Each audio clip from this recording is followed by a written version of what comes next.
আজকে আমরা দ্বারকেশ্বর নদীতে আসছি। একটা টেনেছিল, মোটামুটি ভালোই সাইজের ছিল, কিন্তু অর্ধেক রাস্তায় এসে মিস হয়ে গেছে, হিট মিস হয়ে গেছে। আজকে অনেক সবাই ফেলছে, তো মনে হচ্ছে চিংড়ি মারা দিয়েছে। আমাদের মামুর কাছে যাব, কি ব্যাপার আজকে মাছের টান অতটা নাই, তো ঘাই মারছে, মাঝে মধ্যে ঘাই মারছে। মামুর সামনে একটা বড় ঘাই মেরেছে নাকি মামু? বলছি আজকে নদীর পরিস্থিতি কেমন? আজকে নদীর পরিস্থিতি বলতে চিংড়ি মারা তেল দিয়েছে।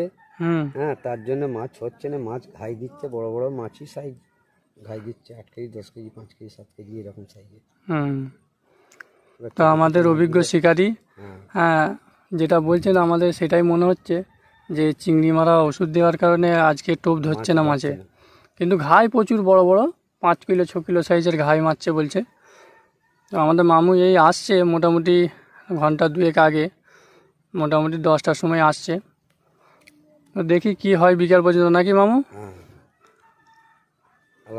এখানে আমাদের এই যে জিলোনা আছে, মানে দুটো বোয়াল মাছ হয়েছে 200-300 সাইজের।